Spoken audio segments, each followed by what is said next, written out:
Hello student, you are watching Akshar Education's YouTube channel, and in this chapter the laws of motion, the fourth video we are presenting here. In previous lecture we have seen equations of motion with a graphical method, and today we are going to see about the uniform circular motion. Now here one of the activity we are going to do, we have to observe the tip of second hand of clock. Okay, and in this activity we are going to observe the displacement of a tip of second hands. Okay, so we will go to observe the activity. Now observe the movement of second hand in the clock. The speed of the second tip of a clock is a constant. Look at this, it's a very constant. But the direction of a second clock is changing. Is it clear? As the direction is changing, we can say that the displacement is also changing. And one more thing, the second tip of a clock is moving along a circular path. That's why we can say that it is in a uniform circular motion. Okay. In this activity we have seen that the speed of the second tip of a clock is a constant, but the direction is in change. So due to change in direction, the displacement is constantly changing. The speed is a constant, but displacement is changing due to change in direction. And as the direction is changing, then we can say that the velocity is constantly changing. Speed is a constant while velocity is changing. Okay. Now with this constant speed, the tip is moving along a circular path. So we can say its a motion is a uniform circular motion. There are some examples about this uniform circular motion. That is, a moon revolves around the earth is a uniform circular motion. As you hold a stone and takes round around our head, then that may be the example of uniform circular motion. So this is more about uniform circular motion. Now we are going to clear this with some other examples. One more activity we are going to do here. Try out and think about it. An activity is place the tip of your pencil on the middle of any side of the given quadrangle. Now here are some quadrangles are given, and we are going to place the tip of our pencil on the middle of any side of the given quadrangle. And what is we are going to noting here? Note how many times you have changed the direction while tracing the complete path. Okay, number of turns we are going to count. Number of turns. Now I am placing the tip of pencil or tip of this chalk in the middle of this side. This one is a rectangle having a 4 sides. I am placing the tip of chalk in the middle of this side and start tracing the path. Okay. Here I have taken one turn, first turn, then the second turn, the third turn and fourth turn, and I return back on the original position. So when I'm completing the tracing on that quadrangle, we have noticed that there are 4 turns. 4 times I have changed the direction. Okay. Now one more thing. In this quadrangle or in this rectangle type of quadrangle, we have 4 turns, because at the same time the given figure having 4 sides. So 4 sides and 4 turns. Now the next figure is a pentagon. Once again I am putting a tip of this chalk in the middle of any side, that is in this side, and starting tracing the whole path. So I have taken 1 turn here, another taken, third turn, fourth turn, and fifth turn here. Okay. So tracing this pentagon, which are having 5 sides, I have taken 5 times. I have changed the direction. Okay. So on pentagon I have changed direction 5 times.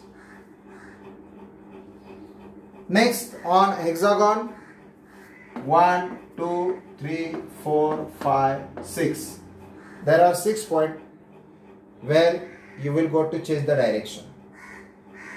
In octagon, this is the first side, so first direction, second side, second direction, third side, third direction, fourth side, fourth direction. Is it clear? So how many sides are there? There are 7 sides.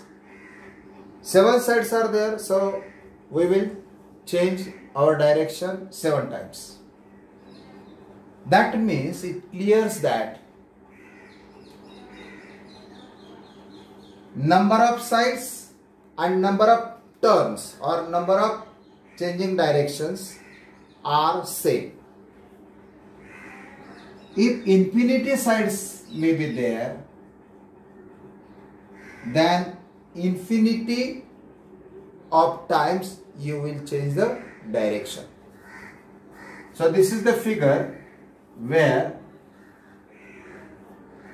there are infinity numbers of sides. So on such a type of figure, chalk is changing its a direction in infinity times. And as you are tracing such a figure which having infinity sides, number of sides are infinity in number, while tracing this path, your pencil will be take infinity numbers of turns, and as there is a infinity numbers of turns, the path become circular path. On such a path, the object is moving in a circular motion. Is it clear? And that is the concept of circular motion. Now, more detail about it.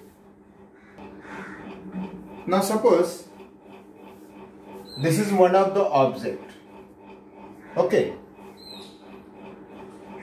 And this object is moving with a constant speed along a circular path. Is it clear? This object is moving along a circular path with a constant speed. Now what about the velocity of that object? Is it a constant? Speed is a constant.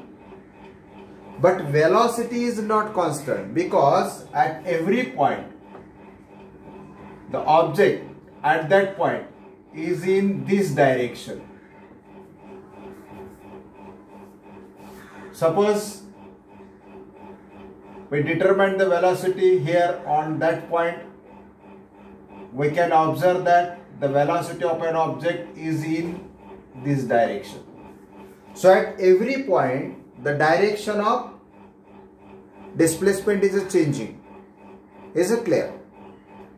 And as the direction is changing, then we can say that the object is in an accelerated movement or accelerated motion. And when there is an accelerated motion, velocity would not be constant. The velocity is changing. Why it is changing? Due to change in direction. So here we can say that object is moving with a constant speed along a circular path, but the velocity of that object is changing due to change in direction. And in such a case, where the constant speed is there and the object is moving in a circular path, we can say that when an object moves with a constant speed along a circular path, the motion is called uniform circular motion. In that, velocity is always changing. Speed is a constant. When an object moves with a constant speed, only constant speed along a circular path, the motion is called uniform circular motion. And the example is the motion of a stone in a slide. Okay, in a field we are using it. So in this case, how speed can be calculated? Now the formula to calculation of a speed is, to determine the speed is the total distance covered within a time. So total distance covered here in this case, the total distance covered is a whole circumference. So it is a 2 pi r. And the timing is a t. So in this particular case, that is in uniform circular motion, the speed can be calculated with a formula, that is the total distance covered by timing, that is 2 pi r upon timing meter per second. Okay. This is one more experiment we are going to explain it. The experiment is, take a circular disc like that, put a 5 rupee coin at a point along the edge, just these 5 rupees coins. Different places I have shown this, only one 5 rupee coins we have to take, and put that coin at the point along the edge. Now make the disc move around its axis. Okay, putting pin through it. Make it move around its axis by putting pin through it. Putting pin. When the disc is moved like that,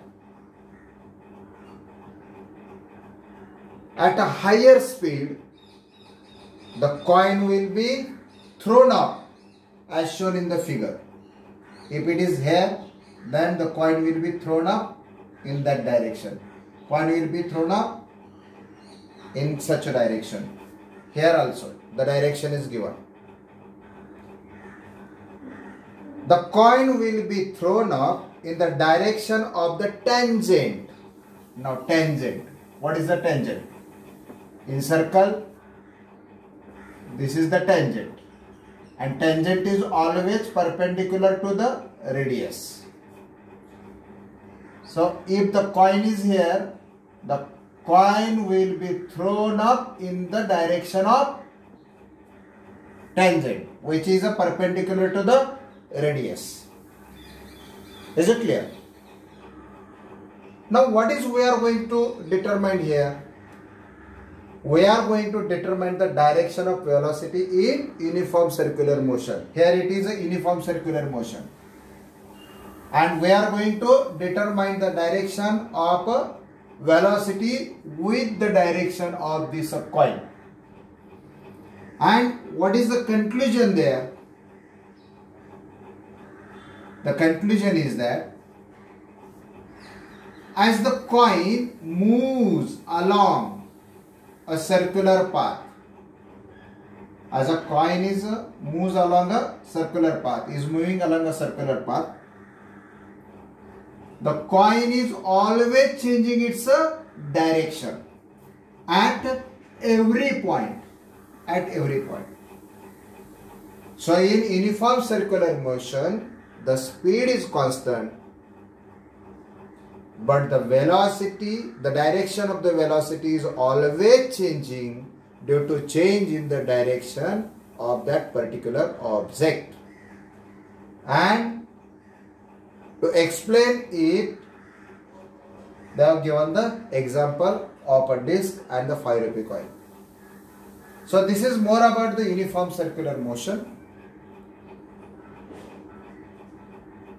Now we are going to see some examples based on the equations of a motion and uniform circular motion. In the first example, an athlete is running on a circular track. Suppose this is a circular track. Okay, an athlete is running on a circular track. It runs a distance 400 meter. This one is a 400 meter in a 25 seconds. 400 meters in a 25 seconds to its original position. Athlete start the running from this point and completed his running and came at a original position in a 25 seconds. In that travel, he traveled 400 meters. What is the average speed and average velocity here? So the distance covered by athlete is a 400 meter. Time taken for to complete the distance 25 seconds. So average speed and average velocity. Average speed is equal to distance by timing. How much is the distance? 400 meter. How much is the timing? 25 seconds. So 25 divide 400 meter by 25. It would be 16 meter per second. That is the average speed. Is it clear? Now what about the average velocity? Average velocity means velocity is equal to displacement upon time. How much is the displacement? Athletes start running from this first point. That is starting point is here. He ran in a circular path and completed his tournament and come to the original position once again.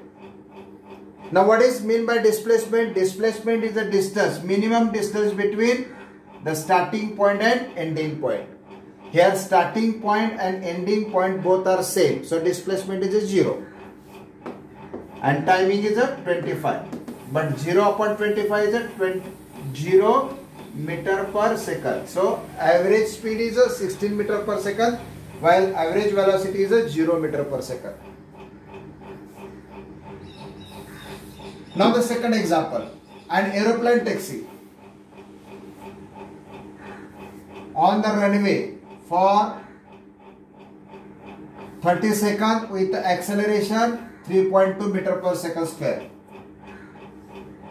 The aeroplane taxi is on a runway. It is about to take off. So start running. As it's starting running, the velocity goes on increasing. Okay, that change in velocity, that is the acceleration, is a 3.2 meter per second square. And the aeroplane taxi run on a runway for 30 seconds and then it take off. Okay, in this 30 seconds, how much displacement is done by aeroplane, that is we are going to calculate. How much distance would it have covered on a runway? So the initial velocity 0. Is it clear? Initial velocity is a 0. Acceleration is a 3.2 and time taken to take a takeoff, that is 30 seconds, and we are going to find out the how much distance would it cover before takeoff on the runway. So initial velocity is 0, acceleration, time taken, so going to find out the displacement. Here timing is given and have to find out the displacement. So it is a relation between displacement and velocity. And the relation between displacement and velocity is given by second equation of motion. So what is the second equation? S is equal to ut plus 1 of at square. So u is a 0 into t, that is 30 plus 1 up into acceleration into square of a time, t square. So here 0, answer is a 0. 2 16s are, so 1.6 into 900 and the product is a 14,400, but here it is a one of the decimal point, so I am removing this 0. So the total distance covered on a runway is a 1,440 meters by the aeroplane. This is the second example. Now look at this third example. A kangaroo can jump 2.5 meter vertically upward. What must be the initial velocity of the kangaroo? Kangaroo jump 2.5 meter upward, opposite in the direction of a gravitational force. So the acceleration is equal to minus 9.8 meter per second square, because it is in the opposite of a gravitational force. Distance, that is the total height of a jump, that is 2.5. Initial velocity not known, that is we are going to find out. But the final velocity, when kangaroo jumped up, kangaroo will rested here, that is the 0. Final velocity is a 0. So it is in the relation between the displacement, that is 2.5, and the velocity, which we are going to find out, the initial velocity. So the relation between displacement and velocity, so we are going to find out that velocity by the third equation of motion, that is v square is equal to u square plus twice as. That is u square, final velocity is 0, u square plus twice a, yes. Product of these two is a minus 19.6 into 2.5. So the 0 is equal to u square minus 49. 49 will taken on another side. So u square become 49. Square of both sides is a u is equal to 7 meter per second square. That would be the initial velocity. Now in the fourth example, motorboat starts from a rest and moves with a uniform acceleration. It is attains the velocity 15 meter per second in 5 seconds. That is the final velocity. It attained the velocity. The initial velocity not known, but initial velocity is always 0, because the motorboat start, before starting it is arrested from rest. So initial velocity is 0, final velocity is 15 meter per second. Calculate the acceleration. Now we are knowing about the initial velocity, final velocity. Acceleration by the first equation. A is equal to V minus V upon T. That is 15 minus 0 upon T. So 15 by 5. Is it clear? So 5 3s meter per second square is the acceleration. Uniform acceleration is a 3 meter per second square. Now once again they ask to find out the distance traveled by that in that timing. The distance, that is the displacement. Displacement, that is the S. That is we are going to find out. Now here is the relation between displacement and the velocity. Is it? Displacement and the timing. So it can be calculated with the second equation of the motion. So S is equal to ut plus 1 of at square. So S is equal to u into t, that is 0 into 5. 1 half at. Is it clear? So this is cancelled. 0 is the answer. So 1 by 2 into 3 into 25. 25 3 is 75 upon 2. That is a 37.5 meter. This is more details about the examples and the uniform circular motion. Like this video, share to other friends. Okay. In the next video, we are going to see about the laws of equations or laws of motions. Okay. First law, second law, third law. That is we are going to see. So subscribe the channel to get the new intimation, new videos, and keep your study on. Okay. Have a good day.